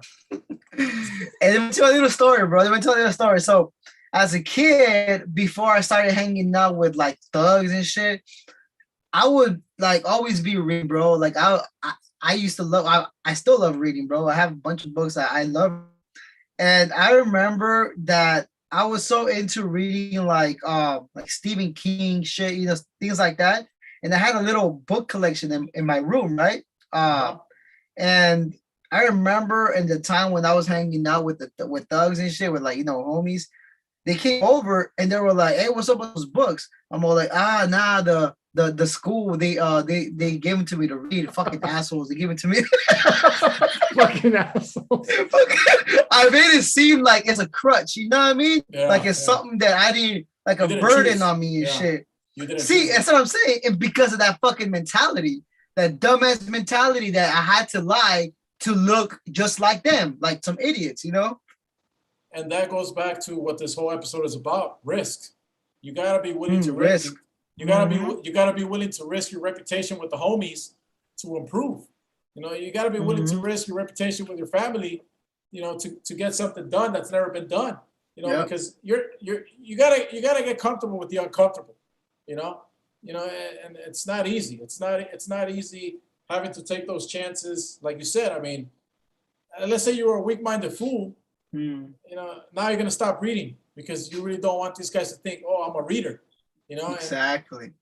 and as far as taking chances, it's like it's kind of like this. You know, I think everything in life is a bet. Everything. There's nothing that isn't a bet. When you pick a girlfriend, you're betting that she's gonna be loyal to you. You know, Oh shit. when you buy life insurance, there's a company betting that you're not gonna die, so they can cash a ticket. They're making a bet on your life. You know. Yeah, pretty much. Yeah. You think they're going to be willing to hand out $1 million if they're not winning? Oh, they're winning. They're hoping that you will survive, and they're going to collect every month and pay nothing out. Car insurance, they're betting that you're not going to get in a car crash. Literally everything is bookmaking. Everything. Girlfriend, everything is bookmaking. Everything's a bet. When you pick a major, you're betting that you're going to get a career that's going to help you support you the rest of your life. So what I want to stress to Raza is you got to realize that you're always making bets, even if you think you don't. And this is why I love sports betting, because when you make a decision, you will see a result in 3 hours of whatever decision you made, whether you decided to skip the game and not bet it, whether you decided to go all in with your savings account, which I don't recommend, whether you decided to whether you decided to just bet $100, you know, you're gonna see a decision. That decision that you made is gonna have a consequence or it's gonna have a reward. And I think the problem with Raza is that we don't value decision making. You know, we really don't value that. Oh, if I make this decision, it is gonna have an effect. And it's kind of like when you hop on the freeway, man. When you hop on the freeway, what happens when you take the wrong exit? Now you got to ask that little map app to redirect you to the spot that you're going. So now you're wasting time. So now imagine that as your life. When you make one bad decision, now you got to make up all that time that you lost to fix that bad decision. And it's just, you know, until Raza understands that decision making is probably one of the most important things that we need to teach our children, or as a culture that we need to value. You know, whatever you decide to do, you have to think, how is it going to affect me? Like a chess move, man. You move a pawn a certain way, you're doing it hoping that it gets eaten by this guy so you can knock the other one out. You know, there's a strategy to it. You're not just doing it just because. And all of us, we're making bets every day. We're making bets with the food that we eat. We're making, like you guys talked at one time saying that back then I was eating a bunch of Cheetos. I thought it was all fun and dandy. Now I'm 35 years old. I can't shit, you know, stuff like that. So, you know, you're making bets on the food that you eat. It's going to have a long-term effect. You're making bets on how you move your money. You're making bets on the type of car you're going to buy. You know, when I bought that truck back in 2005 or something like that, I wasn't thinking about the V8 engine and how I was going to get smoked by the gasoline prices. Fucking accident too. I was just thinking about, oh, it looks nice. It looks cool. When I pull up to the club, it's got rims. That's all I was thinking about. I wasn't thinking about the effects of the decision. And everything is a bet. And until we learn how to make the right bets, we're going to keep losing as a culture, as individuals. And we're always making the same bets, the same bets. You know, we have these teenagers that their parents don't discipline them. They end up getting raised by the streets. They end up doing hood shit. You know, I'm what, 30, about to be 37 years old. I'm still driving down to Pacoima. I'm still seeing the same taggings that I was seeing when I was 13 years old. It hasn't changed. The people, the Tigers are different, but the decisions are the same. And we keep making the same bets. And it's just, I can't stress it enough. Like, we just have to change. Like, we have to change what we're betting on, what we're choosing to do, because there is going to be a consequence. And we're either going to reap the rewards from that bet, or we're going to have to, we're going to have to suffer and pass it along. And this is why I stress to Flo that, we got to find the formula, because once you find the formula, you just repeat it. And then what do? You pass it along to your seed. They repeat it, and that's it. You create the formula over the money. I'll put it to you like that. If I had you $1 million right here, right now, and you don't know how to manage it, the money's gone anyway. You're going to blow it on a fucking boat. You're going to go on vacation, and the money's gone. But if you're able to have a formula on how to generate more of it, you teach that formula. You pass it down, and you're able to provide for your seed, and then they're able to pass that generational wealth down. We're laying the foundation. We don't have the privilege. Our parents came from the other side. They don't speak any English. They tried. They've done what they can. They've laid the foundation. When you're building a building, that's always the hardest part. You got to lay the foundation. And us being second generation, we don't have a choice. Like, we understand that we're playing the game. We've been dealt certain cards. They're not the best looking cards. I'm telling you this. We're not sitting on aces. I'll tell you that much. We're probably sitting on 4s and 10s. That's a horrible fucking hand to be dealt. That's not going to hit 21. But we got to be able to work with those cards and say, well, how do I make these cards work for the next one? Because at the end of the day, we're not going to be judged by what we do for ourselves. We're going to be judged by what we do for others, for whether it be for your own kids, whether it be for, your parents. At the end of the day, you got to think not for yourself, but how do you improve, the entire Raza, really, because if you improve yourself, you improve our reputation when people that don't look like us encounter you and they see, oh, not everybody is like that. Not everybody is that cholo on the screen. This guy's actually smart. This guy's got a college degree, and until then, we're not going to be able to make those changes. Yeah. Now, this kind of made me think about yesterday, how we had that discussion on the live, that basically it kind of all comes down to self-discipline, bro, self-control. Because if you just take that step without really thinking it through, and you want the short-term rewards instead of the long-term rewards, like you mentioned with your truck, you wanted to impress the women, you wanted to look good in the club or whatever, you know what I mean? So you wanted that short-term, you were thinking short-term, like, I'm going to get all this, but in the long term, you weren't thinking about where are you going to be with this truck in the long run, you know what I mean? What is it really going to reap having this truck, you know what I mean? So that kind of goes along with just decisions in life, bro. Decisions in life that lead you to the next step, and then you really mess up. You want that short-term reward, you want the money, the quick. All these people looking for like the what is that, like, quick fixes. Yeah, like the quick money. They do this, they go, they do. They have those companies that promise you, like, oh, if you stick with it, and then you end up finding that it's fucking selling life insurance. Like, you know what I mean? They make it all fucking like, you don't even know what the fuck they're selling. They talk to you about, oh, you want wealth, you want real wealth, you want to give wealth to your family. And then once they give you the fucking rundown of what it is, you're like, so what the fuck are we selling here? Life insurance. Like, okay. Okay. You know what I mean? So things like that, bro. The world wants to give you everything, but it wants to paint the perfect picture. It wants you to just be like, okay, I want it now. You know what I mean? And that's really what the social media does, bro. Is instant gratification, bro. Yep. Yeah, and that's what we're becoming. How we're becoming. Everyone in general, not just Raza. I like to call it the microwave generation. Yeah, it's true. Yeah, where you don't even gotta cook the meal. You just throw it in there for 3 minutes. And you're ready to eat your whatever you decided to throw in there. And like you said, with social media, I mean, I think the reason TikTok is so successful with their app is because they've learned that sadly, the attention span of a human being is like 15 seconds. It's like the videos are so short, and then people stay glued because their attention span is so bad, and that's why it's so hard to achieve any type of success, because like you said, you need discipline. And beyond discipline, I think all of us need to be able to hold ourselves accountable.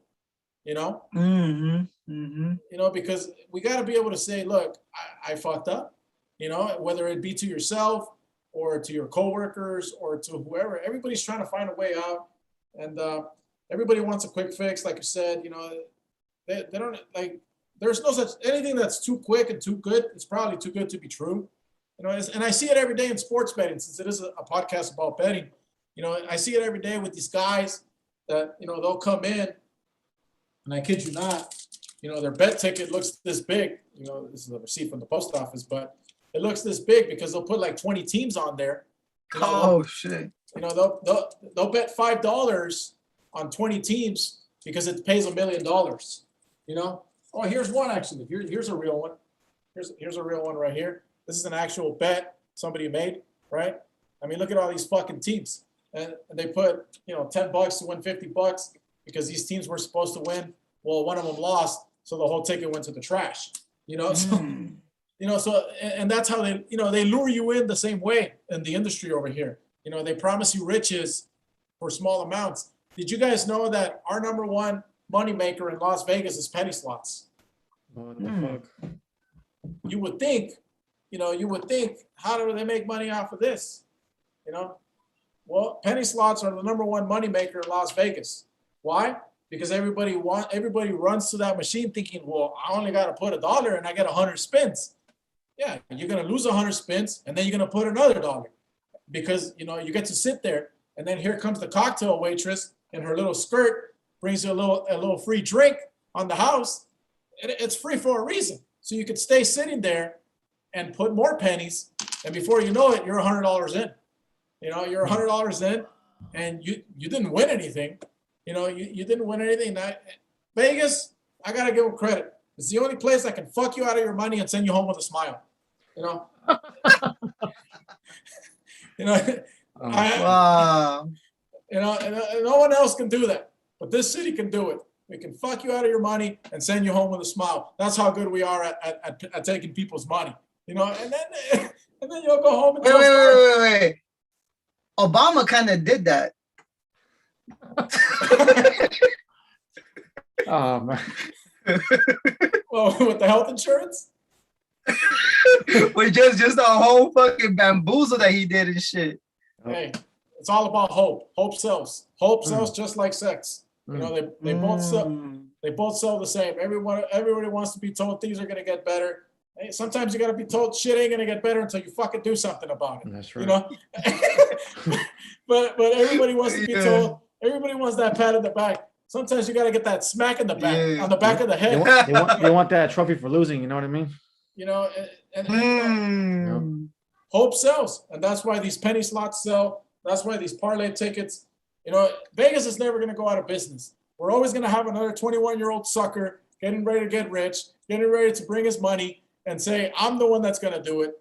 There's going to be a few. There's going to be a few that are going to do it, but they're going to have to be persistent, and they're going to have to learn what they're doing wrong, and they're going to have to be disciplined, and they're going to have to be accountable because, you know, like you say, in anything, I mean, you do music, you know, sometimes you got to change the verse, you know?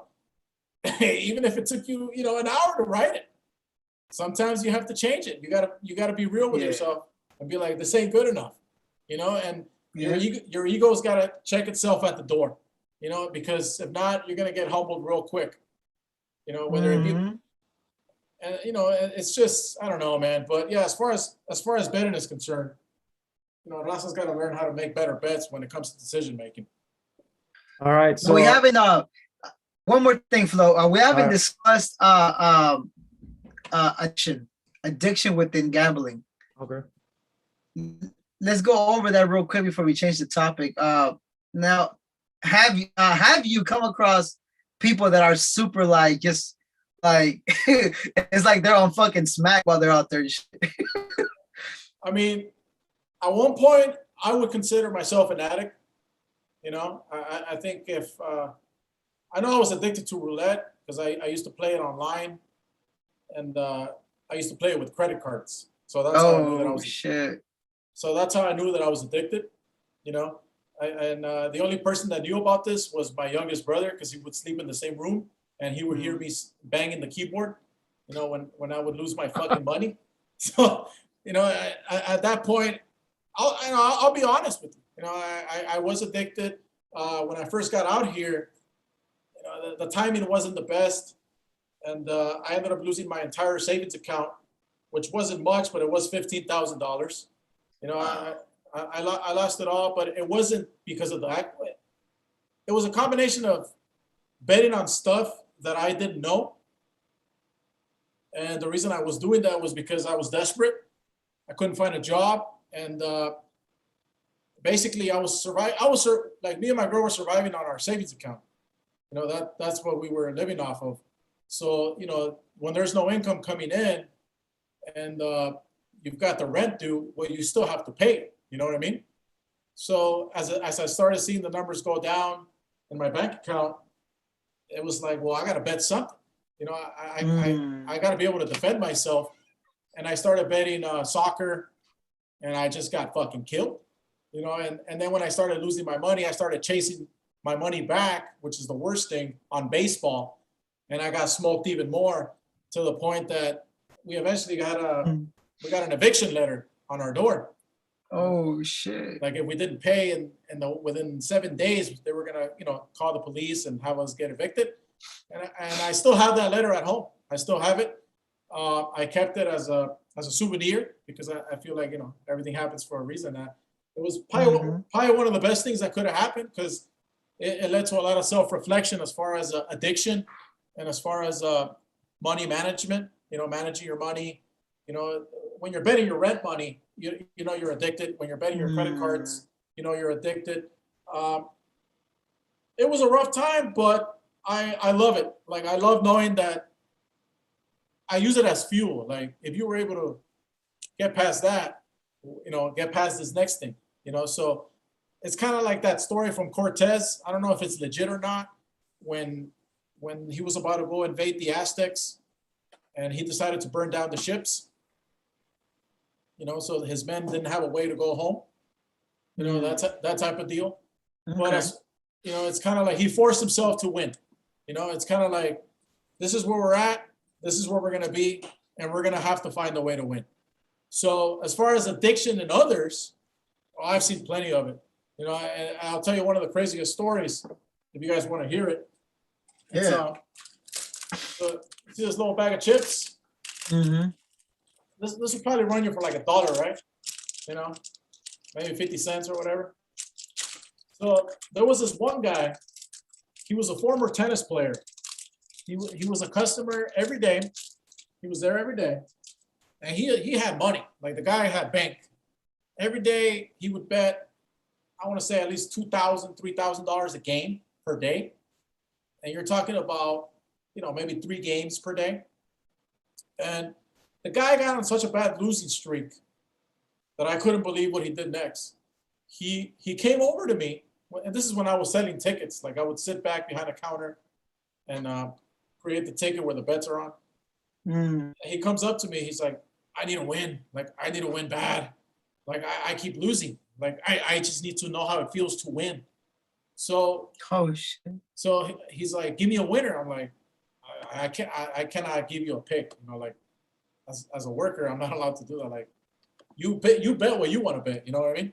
So the guy looks up to the board.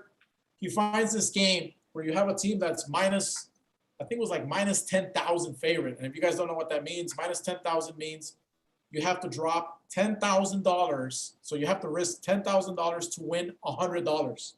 Okay?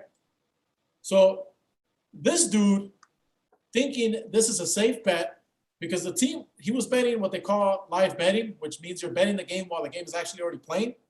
Oh, okay. So he knew the score, and the team that he was betting on was up by like 7 baseball runs. So baseball, it's hard to score, right? So he's thinking, I'm just going to bet this game just to get this guaranteed winner out of the way so I can feel winning again, because I've lost so much money that I don't even know how it feels to win anything. So the guy lays down, I don't remember the exact amount, but he laid down, I think it was $1,000 to win $10, if I'm not mistaken.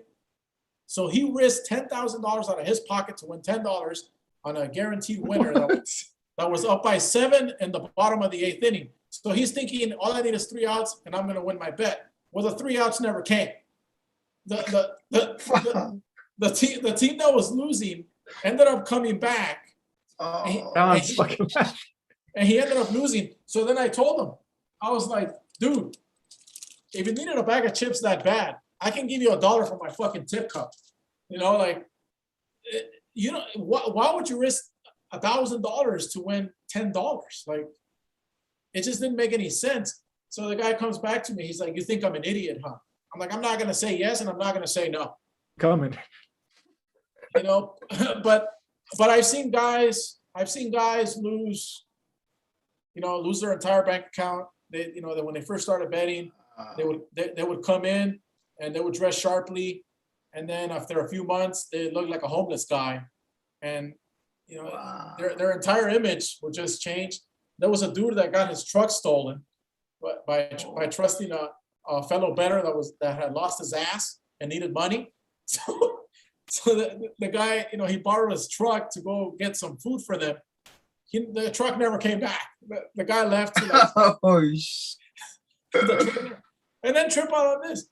This guy, you know, this is when you know that humans are irrational. So the guy gets his truck stolen, and he's from out of town. You know, he had driven in from like Oklahoma or something. The other dude, he's like, hey, let me borrow your truck so I can go get us some food, because they became friends. So he trusted him, takes the truck, never comes back, right? Months come back. The guy comes to me. He's like, this guy fucked me out of my truck. Like, if I ever see him, I'm going to kill him. I'm like, well, that's between you guys. I have nothing to do with this, right? So finally comes back with the truck. He actually has the audacity to bring the truck to the same place where he stole it from, looks for the guy and says, hey, man, thanks for letting me borrow your truck. So he took it for like 2-3 months, and he still says, thank you for letting me borrow your truck. Oh, shit. So the idiot actually accepts the apology because they're betting, you know, they're betting buddies again. And, you know, this is the thing. When you mix alcohol with betting, it's not a good combination. So he accepts the apology. He comes back, this time with his family. He brings his wife and his like 19-year-old daughter with him. Introduces them to the guy that stole the truck. And says, this is my good friend. I forgot his name. You know, blah, blah, blah. This is all happening in front of me because I get to see everything going on at the casino. And then a couple of days later, the guy that got the truck stolen comes back to me. He says, fuck that motherfucker. Now he tried to bang my daughter. And I'm like, what do you expect? What do you expect? He stole your truck for 2 months. You forgive the guy. Then you introduce your 19-year-old daughter to him. Fucking moron. And he found them. He found the guy in his hotel room with his daughter. Oh, shit. And it's like, what are you doing? And like you said, you know, when it comes to addiction, people make a lot of irrational decisions. You know, when, I don't know, maybe the guy was shooting the money. Maybe he was letting him borrow money to bet when he would lose, because a lot of that happens at the sports books. And a lot of things that happen too is, let's say you walk in and you come in with a duffel bag and you unload, you know, $35,000 on the Lakers. You know, the people are going to see it. You know, the crowd is going to see you betting this money with me. I'm counting the money. I run it to the counter. You know, it shows 30,000. I wrap it up, blah, blah, blah. Here's your bet. Good luck to you. As soon as the public sees that, everybody flocks to you. What did he bet? I want to copy his bet. No idea why he bet it. They just want to copy the bet, thinking, oh, well, he has money, therefore he's smart. One of the biggest mistakes people make. A lot of these rich guys that are allowed to bet so much money, they're not very smart bettors.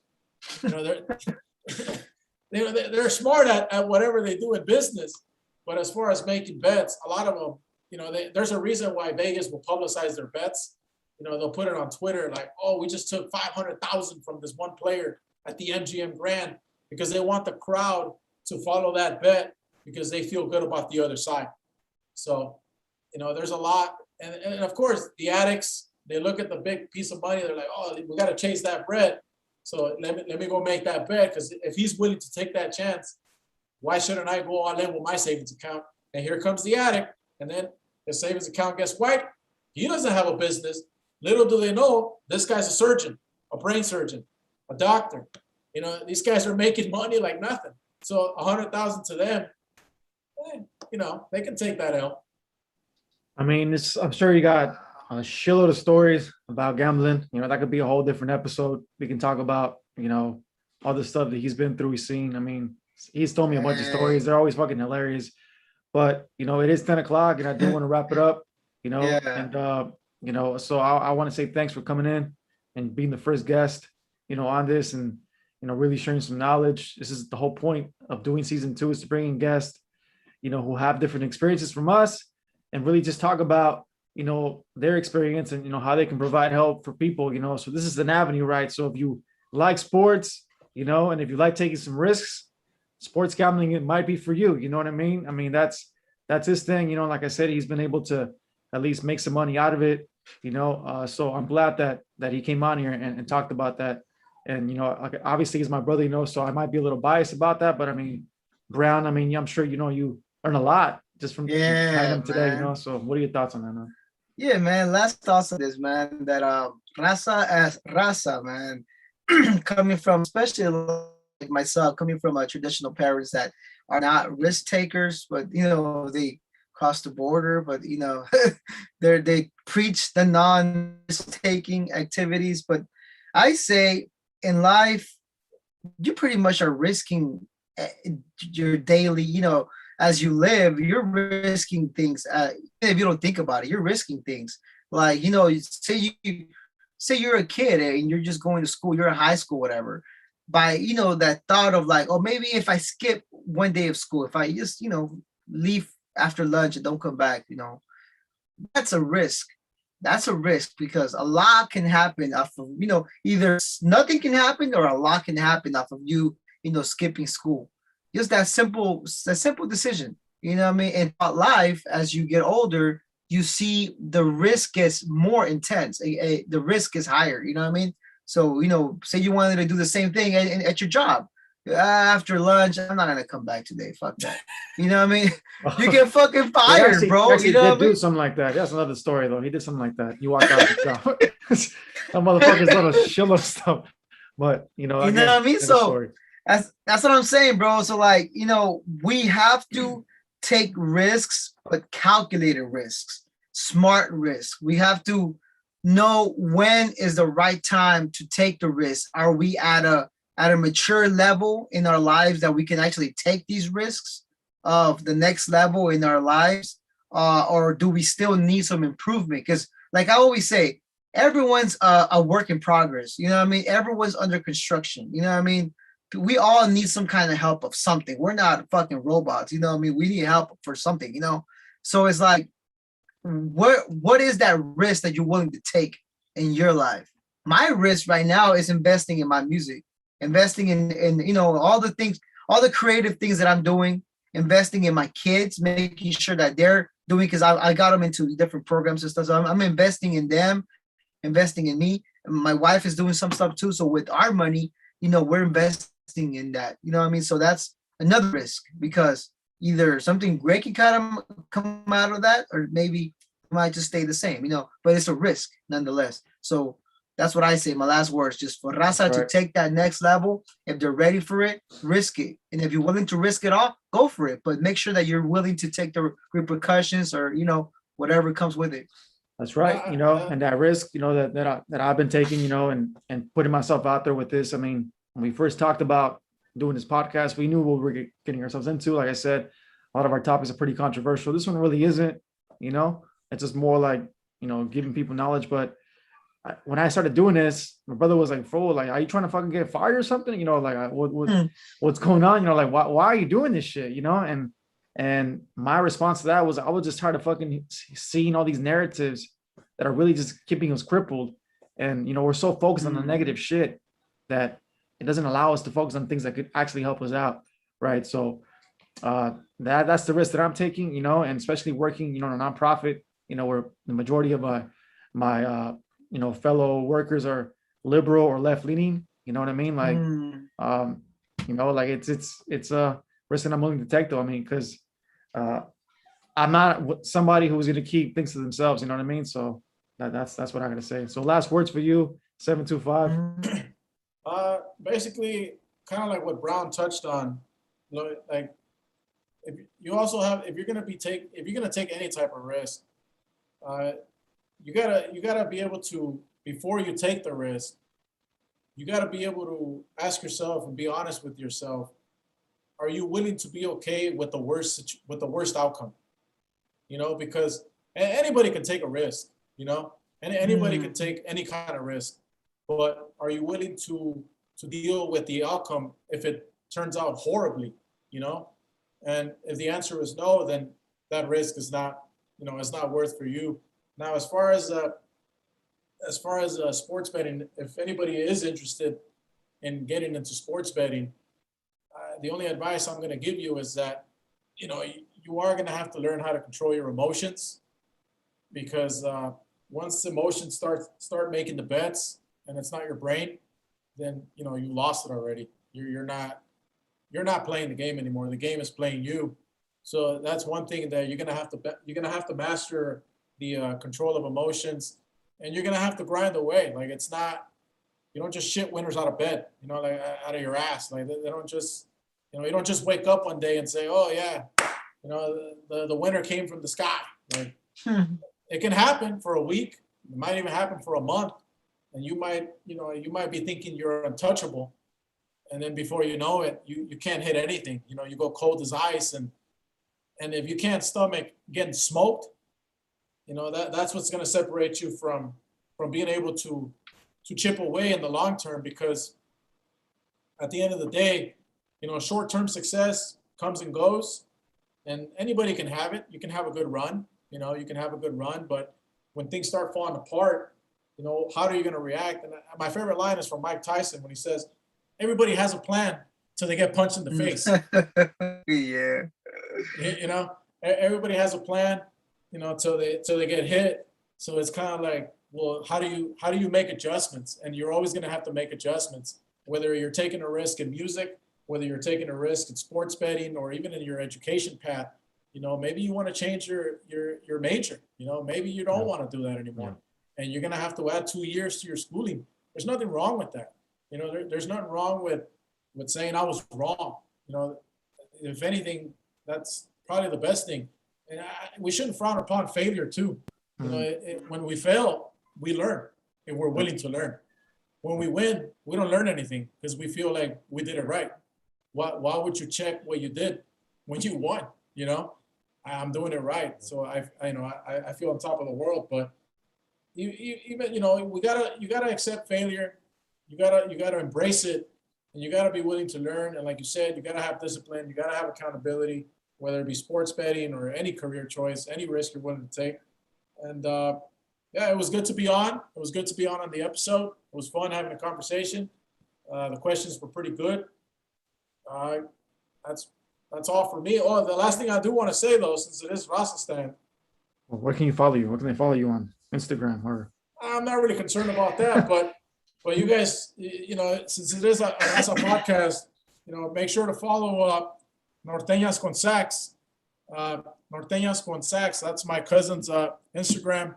He does a lot of promotions for like Spanish music. I believe it's Norteñas. No. Well, obviously that's what it is. I mean, that's what it's called. But he does a lot of promos for them. I know. He does a lot of photoshopping. He can do flyers and stuff like that. So if you guys have any, how do you spell that last word? It's SAX. SAX. Oh, like con sax. Con sax. Oh, okay. Yeah, like a saxophone. So Norteñas con Sax. Obviously, there's no ñ in on Instagram, but yeah. That's what it is. You can find him there. He's got a good amount of followers, but it'd be nice to add some more on there. Yeah, as far as myself, you can find me at Raza Stand Podcast. That's one, and also if you want to follow my personal profile, it's FlowDCM. Brown, you got a couple of platforms. You want to promote your stuff. Yeah. My artist page is Brown_9 SIX6. And my hip hop spot podcast. It's on IG, YouTube, and pretty much it right now that I want to push right now. And pretty much it. I do have one question for Brown. When is your music video gonna release? Oh, at the end of July. The end of July. Nice. It might be delayed a bit for people that want to watch it. We're gonna go the route because we're gonna be entering the music video into film festivals, and Nice. they don't allow you to publicize it. So we're gonna have a Vimeo account and just share the video privately to people that want to watch it Oh, because we're not going to be able to publicize it until after the film festival is done. So we're gonna go that route first. But yeah, For sure. I do want to give a shout out to Carmelisfo Clothing. I'm rocking the brand. They wanted to hook it up for free, but I was like, nah, I gotta support them. You know what I mean? So they're also on Instagram. Check them out. They make some good clothes. But on that note, Raza Stand Podcast. Take a stand. Take a stand to understand, Raza.